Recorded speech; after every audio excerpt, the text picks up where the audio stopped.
Parallel developments are taking place on the NEET paper leak saga in the national capital. The impasse between the government and the cockroach Janata Party has continued on the question of whether Dharmendra Pradhan will be forced to resign or will be sacked, or will he continue to remain in the cabinet. Now, the Supreme Court of India has also interestingly swung into action. Deadlock continues in the parliament and protests are underway at Jantar Mantar. The cockroach Janata Party's delegation met with the government ministers led by J.P. Nadda at the Constitutional Club. And after the meeting, the CJP leaders said that the government has now agreed to compensate the kin of NEET paper leak suicide victims and will withdraw cases on protesters who took part in the cockroach Janata Party's parliament march. However, the government has sought more time on the third demand, that is the sacking of Education Minister Dharmendra Pradhan. Now, both sides have agreed to meet again tomorrow for further talks. Now, on the other hand, the Indian Prime Minister held a cabinet meeting at the Parliament. The Prime Minister has issued a video message as well, asserting and assuring the protesting students that he'll take more steps against paper leaks in the meeting. And now the Cabinet has passed a paper leak amendment bill. It will ensure stricter punishment for the perpetrators of people who actually end up leaking question papers. But the students have raised another important question. Is there a conviction that happens in many of these cases that come to light? The Supreme Court of India has directed the central government and National Testing Agency to file a detailed affidavit on the progress that it has made in implementing the reforms after the NEET UG paper leak. The two-judge bench of the Apex Court has also sought status reports in reforms at every stage of the examination cycle. The Union government has assured the Supreme Court that it is now going an extra mile to ensure the integrity of the NEET examination. The court has scheduled the next hearing for this case on the 27th of July.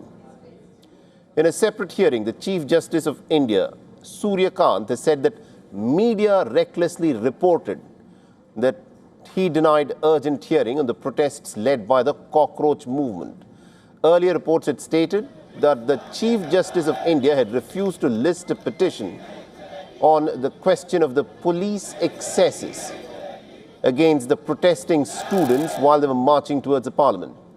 Now, interestingly, the Chief Justice, Surya Kant, is saying that there was no petition that was being filed and it was only a representation.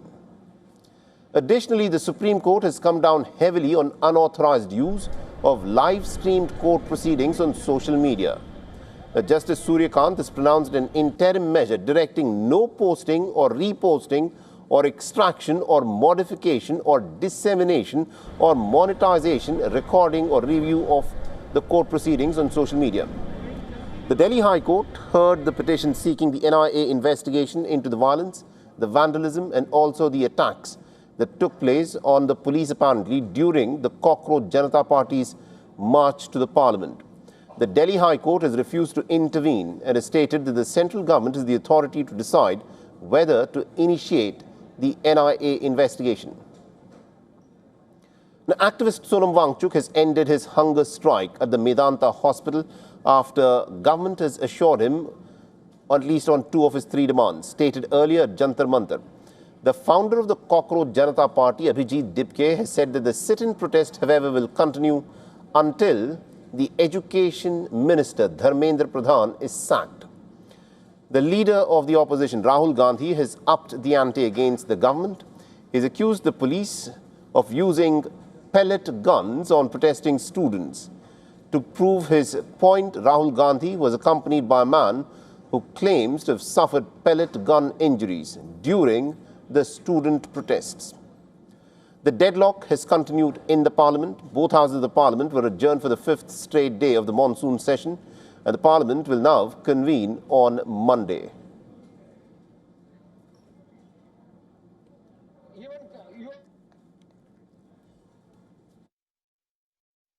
In the last 24 hours, the government has made headway with respect to assurances and promises, and a very, very important meeting that was just held with the members of the Cockroach Janata Party. Now, the big takeaways from that meeting is this, Number one, the CJP representatives have said that the ministers and the top leadership of the government has in principle agreed to a compensation for the kin of whose children have died by suicide after the paper leak scandal. More than 20 of those children who died by suicide in the past 2 months alone. And then the second in-principle agreement that was mentioned by the CJP was that the government is taking serious cognizance of not having any legal action taken against the youngsters who are protesting peacefully at and around Jantar Mantar. However, while the CJP said that they have mentioned to the government that the resignation of Education Minister is a non-negotiable for them, the Health Minister has made no mention of that as part of the meeting's conversation. However, what the government has confirmed is that there will be another meeting on Saturday and they will be taking a decision with respect to the future of Dharmendra Pradhan as the Education Minister of the country.